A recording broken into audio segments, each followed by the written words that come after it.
ভাষায় অদক্ষতা, এক কোম্পানিতে স্থির না হওয়া সহ নানা কারণে দক্ষিণ কোরিয়ায় বাংলাদেশি কর্মী কম।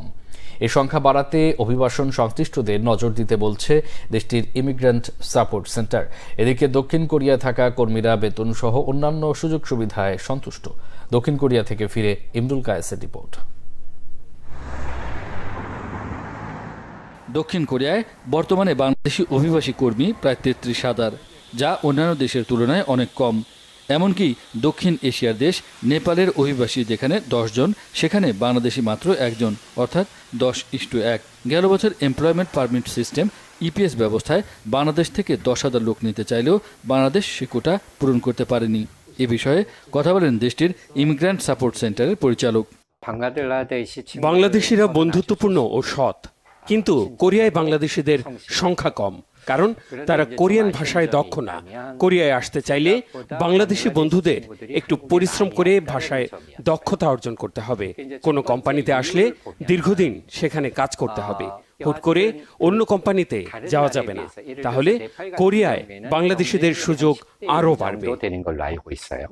দেশটিতে থাকা বাংলাদেশি বিশ্লেষকরাও বলছেন, কোরিয়ায় জনশক্তি রপ্তানি বাড়াতে অভিবাসন সংশ্লিষ্টদের আরও গুরুত্ব দিতে হবে।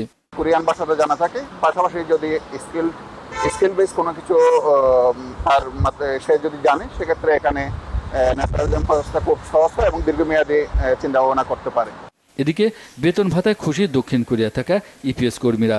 কাজের পরিবেশ সহ অন্যান্য সুযোগ সুবিধা খুবই ভালো বলে জানান তারা।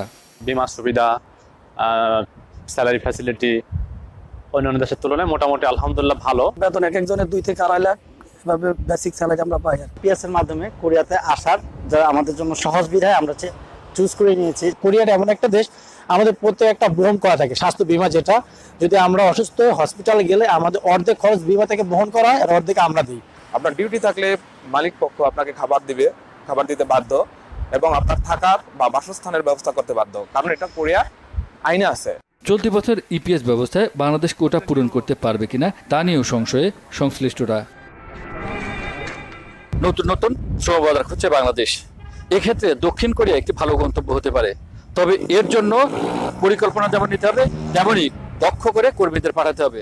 তাহলেই এখানে যে সুযোগ সুবিধা রয়েছে, সব সুযোগ সুবিধা বাংলাদেশি অভিবাসী কর্মীরা পেতে পারবে, এমনটাই এখানকার কর্তৃপক্ষ বলছে।